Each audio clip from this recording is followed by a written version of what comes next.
Hello, welcome to another weekly astrological forecast with me, Natha Campanella. It's my goal with these forecasts to present the astrology of the week in such a way that it can help you navigate your week and your personal life. And that is how I always use and teach astrology, is as a tool to help us understand ourselves and really have a more easeful experience, which I think we can all relate to wanting, right? So today we're talking about February 3rd through the 9th. And, I would love to be able to tell you that everything is going to be turning up roses this week and that finally all of our hard work has paid off and it's all ease and flow from here. But it's not exactly like that yet. We're still in the midst of really big astrology. So there are so many things shifting and changing behind the scenes. It's like all of the gears that kind of, run us from behind, they're all totally turning. And so even though we want the immediate answers, we want to know exactly what's going to happen and what it's going to look like when it's done, we just don't have that. But we have spent the last several months in a place, I hope, of introspection, of really looking at the way that we show up in the world and analyzing what it is that we want moving forward and how do we make the shifts and changes necessary on big levels, but also on very small, mundane and subtle levels. How do we implement those things in our life so that we can really develop an experience that feels better? So know that it's kind of, this week, the astrology kind of says it's time to leave some of that introspection behind now. We've done the work. We have identified some of our regrets, some of our remorse, and we've done a lot of wishful thinking. And now it is time to kind of continue just moving into action. Of course, we've been in action mode with all of this Capricorn, all the planets in Capricorn for several months, but it's really important to put some of what you have learned about yourself just into very practical action. We do have a full moon this week that's going to be happening on February 8th or 9th, depending on where you are in the world. And it's going to be in the sign of Leo, which means, of course, that the sun is in the sign of Aquarius. And so the Leo-Aquarius axis has quite a bit to do with identity. Leo identity has us looking at self-expression. How do we show up in the world? And, here's a question. If it didn't matter, if being thin and pretty and rich and young and all of this kind of these cultural expectations, if none of them mattered, who would you be? How would you show up? Would you be more vocal?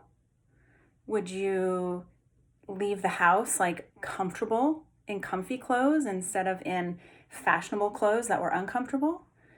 What would it look like to you? Because these themes are up for review during this moon.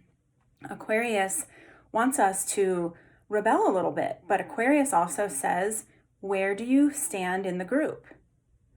Are you in or are you out? And so we bump up against our self-expression, wanting to be a part of the group.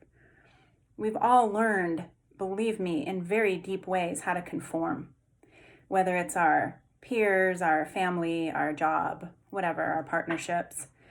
We've learned that there are certain things about us that we have to repress and hide and not act out because we want to be accepted. And sometimes that's valuable, right? We don't always need to completely 100% self-express. We can certainly do some of that self-expression in more private ways. But the places where you find yourself shrinking and getting small because you want to be accepted, those things, you might see some of those themes show up this week. So know that identity, and, of course, I just got finished telling you not to be so introspective. And that, that's still true. We don't want to get mired. We don't want to get mired in everything that's wrong. We really do want to look for sort of futuristic change because that's what Aquarius is all about. Aquarius says, I'm tired of this stagnation. I'm tired of the same old way. So when we're talking about self-expression, and we're even talking about all of these shifts and changes that we're doing on a collective level right now, we really want to be aware of those places that we get stagnant and the places that we fall back onto our old beliefs. You know, if I truly express myself, I'm going to be rejected. So watch for those themes this week. And, you know that we do have some support. We have Mercury moving into the sign of Pisces, and that can really help us be very creative in the way that we articulate in general, but in the way that we articulate our needs, just in the way that we relate to people. And Venus moves into the sign of Aries, which brings us this really like rich fire energy. And I like the fire energy. You know, it's a good element to add in with all of the earth that we've been in. And of course, we have a lot of air right now as well, and fire and air do well with each other. So just know that, like, it may sound like kind of depressing, this idea that we're like still having to wade through and do all of the Capricorn work. And Capricorn work can be hard, can be work that we don't want to do. Know that if you're willing to do that work and get really organized about it, that of course the rewards are coming. They may not necessarily be coming this week or next week or the week after, and that's okay, because there's a big gift in patience, right? There's a big gift in just showing up and doing the work.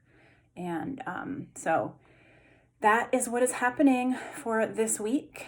And I wish you a happy full moon. Full moons are always a little bit extra emotional, so just take that into account. And if you feel like somebody could really value this message, share it with them, tag them, leave me comments, send me private messages if you're curious about how this is affecting you. And if you would like to work privately with me, visit my website, nathacampanella.com. There are plenty of options for that. All right, you guys, I will see you next week. Happy full moon. Bye.